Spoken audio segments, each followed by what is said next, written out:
Welcome to the Parsha Perspective. Each week, we will delve deep in a weekly Torah portion to find a practical and insightful way to enhance your daily life.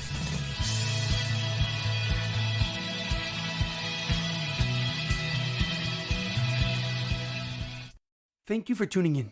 My name is Rabbi Shalom Yamini, and each week we will look into the weekly Torah portion to find practical and insightful ways to enhance your daily life. This week's Parsha Perspective is in honor of our homeland, Eretz Yisroel. May HaKadosh Baruch Hu continue to protect our soldiers as they go and eradicate our enemies. May HaKadosh Baruch Hu, may God save all the hostages in Gaza from harm and return them home safely. May God comfort all those who have lost family or friends in the horrific attack. May God grant a speedy and complete recovery to all those injured in the horrific attack.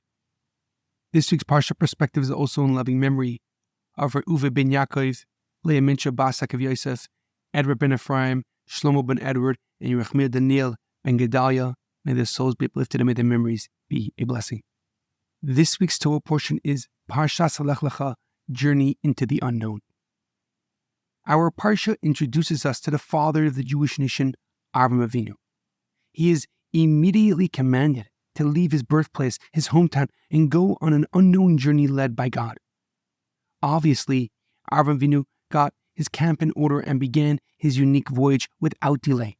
And soon he arrived in the land of Canaan accompanied by his wife Sarah and his nephew Lot. God then tells him that his descendants will inhabit the very land that he is standing on. As Avraham Avinu was exploring the land of Canaan, a famine forced him to travel down to Egypt to buy food. And fearing that the Egyptians would kill him to take his wife Sarah because of her immense beauty, Avram told her to allege that he was just her brother.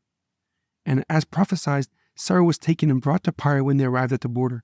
And in retaliation, God struck Paro's palace with a plague, causing Paro to realize that he was deceived and quickly released Sarah and sent Avram and Sarah away from Egypt with many gifts and escorted them out of his land. The Parsha concludes with the mitzvah of bris milah. God appeared to the aging Avraham Avinu at 99 years old and told him to circumcise himself and establish an everlasting bond between them. Accordingly, the blessing made by each father at a bris milah is lahachnisa bebrisa shel Avraham Avinu, to enter him, the baby, into the covenant of Avraham, our forefather. However, a question comes to mind.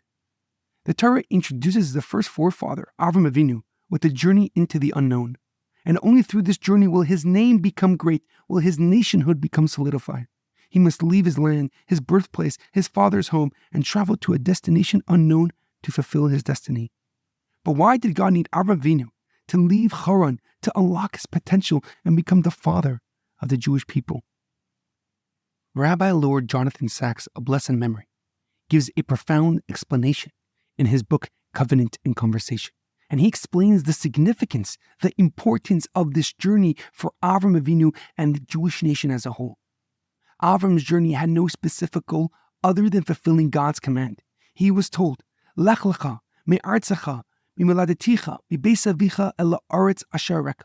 Leave your land, leave your birthplace, leave your father's home to a land that I will show you.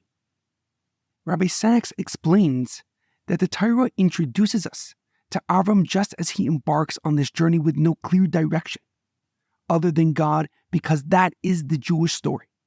We have wandered, we have traveled the world with no clear destination other than the land that God has promised Avram, that his descendants would dwell in till this very day. From our inception, the Jewish nation has used the original version of GPS to steer and to guide us in the right direction. We use God's positioning system.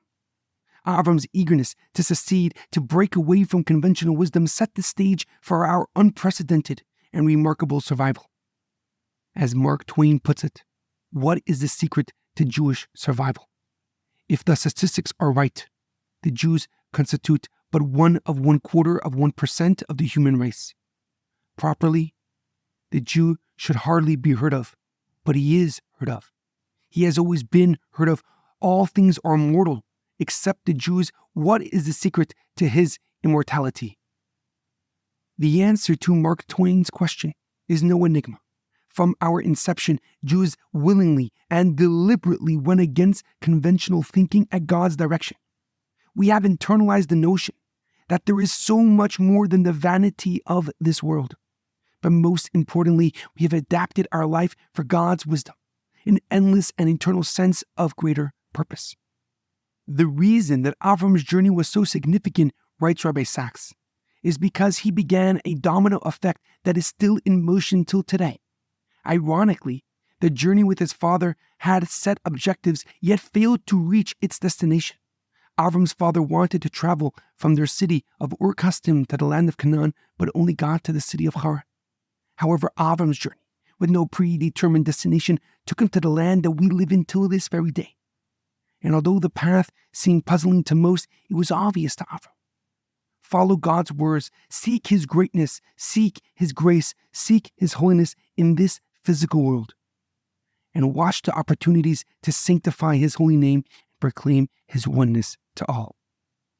In our daily life, and especially during these immensely trying times, it is imperative to understand that true success stems from the ability to be in and out of the box simultaneously, to know when it is essential to follow conventional thinking and wisdom and when to break away to succeed beyond wild expectations, when to use the physicality of this world and how to recognize its shortcomings and its weaknesses in relation to the holiness of our soul. There is a powerful quote from Rabbi Lord Jonathan Sachs: "To be a Jew is to know that though we are here, we are also elsewhere. We live in time, but we are addressed by the voice of one who is far beyond time." Have a great weekend and a good Shabbos, and Am Yisrael Chai.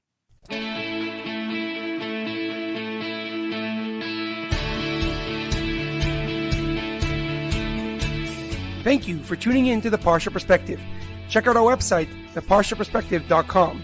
Send thoughts and comments to theparshaperspective@gmail.com. Till next time, thanks for listening.